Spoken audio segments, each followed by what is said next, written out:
Hello students, welcome back to my YouTube channel. In today's video lecture, we are discussing about an important statement which is related to your subject auditing, and here is your statement. Accountancy is a necessity while auditing is luxury. एक statement आया कि accountancy क्या है, एक आवश्यकता है, एक necessity है, जबकि दूसरी तरफ ऑडिटिंग क्या है, एक लग्जरी है। तो क्या पॉइंट्स हैं जो इस स्टेटमेंट के सपोर्ट में हैं? तो जहाँ पर स्टेटमेंट ये आ रहा है अकाउंटिंग इज़ अ नेसेसिटी, पहले हम इस टर्म को कंप्लीट करेंगे, फिर हम डिस्कस करेंगे ऑडिटिंग इज़ लग्जरी के बारे में। ठीक है, तो following are the points which stand in support of accounting as necessity. कुछ पॉइंट्स हैं जो सपोर्ट करते हैं अकाउंटिंग के की नेसेसिटी है। सबसे पहला पॉइंट आता है कि knowledge of profit and loss. कैसे? जो हमारी अकाउंटेंसी है ये हेल्प करती है हमें जानने में, एसरटेन करने में कि हमारी organisation correct profit and loss दे रही है या नहीं। क्या इम्पॉर्टेंट ऑब्जेक्ट है ओनर ऑफ बिजनेस का, मतलब ओनर ऑफ बिजनेस का इम्पॉर्टेंट ऑब्जेक्ट है कि वो ये जानना चाहता है कि हमारी ऑर्गेनाइजेशन कैसे रन कर रही है। तो कहीं ना कहीं अकाउंटेंसी एक नेसेसिटी है, क्योंकि इससे हमें क्या पता चलता है कि हमारी ऑर्गेनाइजेशन में प्रॉफिट है हो रहा है या लॉस हो रहा है। ठीक है, फिर नेक्स्ट आता है जो सेकंड पॉइंट है वो ये है कि ये असरटेन करते हैं फाइनेंशियल पोजीशन को। कैसे?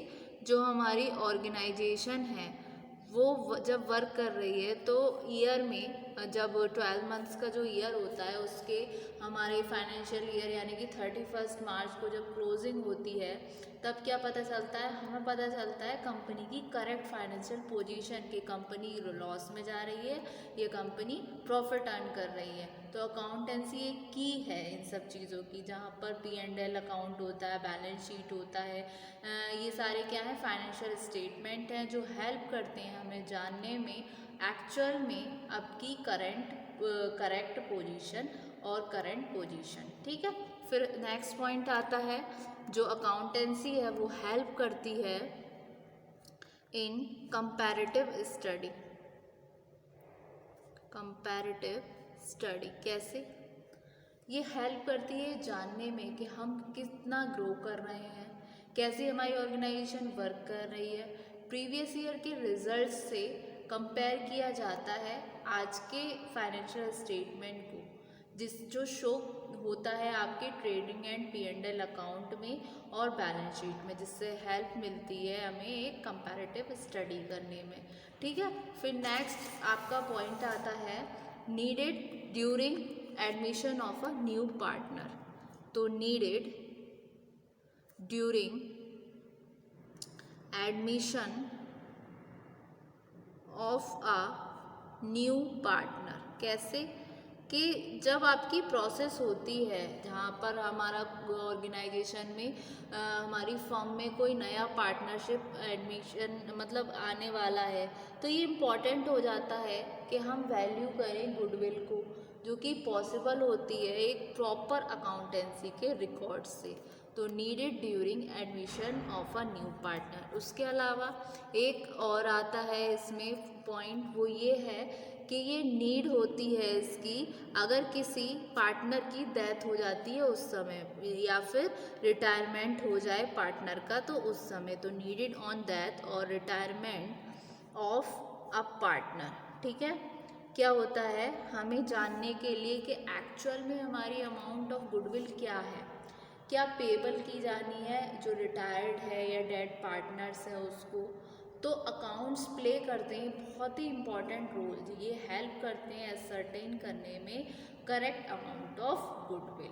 ठीक है, फिर उसके अलावा ये क्या है, एक तरीके से एक एविडेंस है, एक प्रूफ है हमारा जो अकाउंट्स हैं। तो to use as a proof in a court, proof in a court. जो वेल मेंटेन्ड अकाउंट्स होते हैं वो आपका वन ऑफ द बेस्ट और कन्विंसिंग प्रूफ है जो प्रेजेंट किया जा सकता है कोर्ट ऑफ लॉ में, या तो बिजनेसमैन के फेवर में या उसके अगेंस्ट में। फिर नेक्स्ट पॉइंट आता है इसी में जो सपोर्ट कर रहा है अकाउंटिंग एज नेसेसिटी में, कि ये क्या करेगा, ये हेल्प करेगा प्रिपेयर करने में फ्यूचर प्लान को। तो helpful in preparing future plans। Proper accounts of post help करती है फाइंड आउट करने में एरियाज़ को कि कहाँ पर इसका स्कोप हो सकता है बेटरमेंट के लिए। अकाउंटिंग हेल्प करती है ऑर्गेनाइज करने में बिजनेस को एफिशिएंटली, जिससे वो प्रिपेयर कर सके अपने फ्यूचर प्लान्स को। अगर अब्सेंस हुआ फाइनेंशियल रिकॉर्ड्स का या प्रिपरेशन ऑफ फ्यूचर प्लान्स का, जो एफिशिएंटली पॉसिबल नहीं है, ठीक है। फिर उसके अलावा ये क्या करती है, ये हेल्प करती है डिटरमाइन करने में गुडविल को। तो नेक्स्ट आ गया हेल्पफुल इन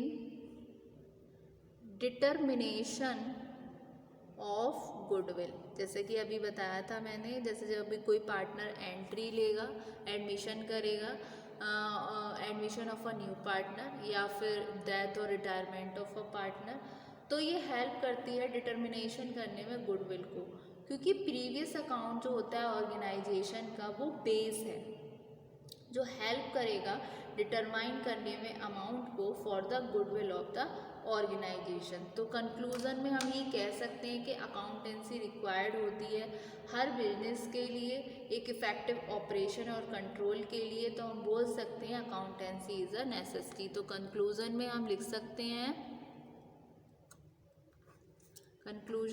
लिख सकते हैं, so we can say that accountancy is required for every business for its effective operation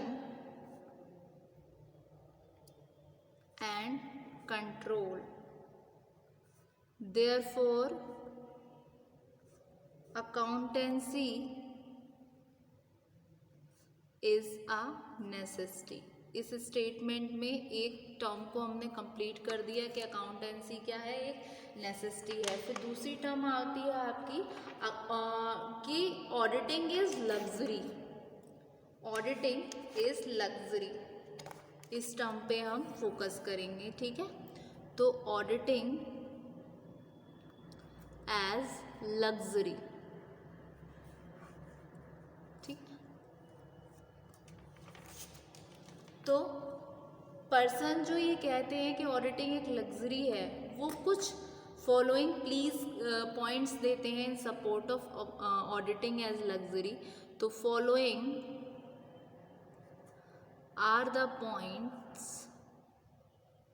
which stand in support of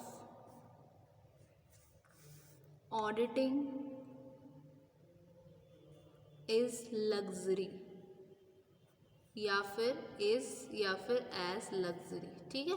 तो सबसे पहला पॉइंट आता है wastage of funds. Wastage of funds, जो भी रेम्यूनरेशन पेड किया जा रहा है ऑडिटर को, वो उसका रिटर्न के बदले रिटर्न बहुत ज़्यादा कम निकल कर आता है। तो कहीं ना कहीं ये बोल सकते हैं कि ये वेस्टेज है फंड्स का, मतलब हमारे फंड्स में ही तो पैसा जाएगा। रेम्यूनरेशन किस में से पेड होगा, जो ऑर्गेनाइजेशन का पैसा है उसी में से ही तो उसका रेम्यूनरेशन दिया जाएगा उसको, ऑडिटर को, ठीक है। तो ये बोलते हैं कि वेस्टेज ऑफ फंड्स। दूसरी तरफ दूसरा पॉइंट आता है वेस्टेज ऑफ एनर्जी। कैसे? अगर हम हेल्प करते हैं ऑडिटर को उसके जॉब में, मतलब क्या होता है ऑर्गेनाइजेशन में जब ऑडिटर आता है तो वो अकाउंट्स मांगता है, सारा चीज़ें मांगता है एम्प्लॉयज़ से जो ऑर्गेनाइजेशन में वर्क कर रहे हैं, क्योंकि वो उसका फॉर्मल फंक्शन है। ठीक है। तो वो क्या होता है, जो एम्प्लॉयज़ होते हैं बिजनेस के, वो फॉर्मल फंक्शन को अगर रखते हैं तो उधर उनका जो रूटीन में जो काम करते हैं, जो रूटीन फंक्शन है वो साइड से हो जाता है। इसके रिजल्ट में क्या निकल कर आता है कि एक लिस्ट ऑफ इन्वेस्टमेंट बनती है, स्टॉक, डेटर्स, क्रेडिटर्स। तो ये फंक्शन जो है वो कहीं ना कहीं यूजलेस है, और जो कि एविडेंटली फैक्टर्स हैं जहाँ पर हम मिसयूज़ कर रहे हैं एनर्जी को एम्प्लॉयज़ की। मतलब जिस टाइम पीरियड में एम्प्लॉयज़ ऑर्गेनाइजेशन को अपना वैल्यूबल टाइम दे सकते हैं, वहाँ पर एम्प्लॉयज़ इन फालतू की चीज़ों में अपनी एनर्जी को वेस्ट करते हैं। ये कुछ पॉइंट्स हैं जो स्टैंड करते हैं सपोर्ट में कि ऑडिटिंग एक लग्जरी है उस फॉर्म में। फिर आता है, एक तो आया वेस्टेज ऑफ एनर्जी, फिर नेक्स्ट आता है wastage of time. Wastage of time, auditing क्या है, बहुत ही ज़्यादा टाइम कंज्यूमिंग प्रोसेस है, एक टाइम कंज्यूमिंग एक्टिविटी है। ऑडिटर वीक ले लेता है कंप्लीट करने में अपने ऑडिट वर्क को, और एम्प्लॉयज़ जो होते हैं बिजनेस के, उनको डिवोट करना पड़ता है अपना वैल्यूबल टाइम असिस्ट करने में ऑडिटर को। तो इसके रिगार्डिंग वेस्टेज ऑफ टाइम। फिर नेक्स्ट पॉइंट आता है, auditing is meaningless. Auditing meaningless कब हो जाती है? ऑडिटिंग मीनिंगलेस हो जाती है जो हमारे स्मॉल ऑर्गेनाइजेशन है, स्मॉल बिजनेस है यूजुअली उसमें, क्योंकि ये यूजुअली देखा जाता है कि जितने भी फ्रॉड होते हैं, वैसे अप्रोप्रिएशंस होते हैं, वो प्रिपेयर्ड किए जाते हैं बहुत ही ज़्यादा सोच समझ के, जान मतलब, तो इनको डिस्कवर करना इतना ज़्यादा भी आसान नहीं है। तो ये कभी कभी डिस्कवर नहीं हो पाती हैं ऑडिटिंग के द्वारा। तो इस सेंस में ये बोल सकते हैं कि कोई सेंस नहीं है ऑडिटिंग का। फिर नेक्स्ट पॉइंट जो लास्ट आता है कि ये लोअर करता है एफिशिएंसी को एम्प्लॉयज़ की। तो lowering the efficiency of employees कैसे, कि जब आपका कोर्स ऑफ एक्शन चलता है ऑडिट का, तो ऑडिटर पूछता है, डिफरेंट डिफरेंट टाइप की इंफॉर्मेशन लेता है, एक्सप्लेनेशन देता है रिजल्ट के रिगार्डिंग, एम्प्लॉय के रूटीन वर्क को इंटरप्ट करता है। तो इससे कहीं ना कहीं क्या है, लोअर होता है उसका एफिशिएंसी उसके ओरिजिनल जॉब्स पे। तो ये कुछ पॉइंट्स थे जो सपोर्ट कर रहे थे कि ऑडिटिंग क्या है, एक लग्जरी है। तो accountancy is a necessity while auditing is luxury, एक स्टेटमेंट था। तो होप सो स्टूडेंट आज के वीडियो लेक्चर में आपको इतना समझ आया। तो एक बार हम इसको गो थ्रू करते हैं। Thank you so much student.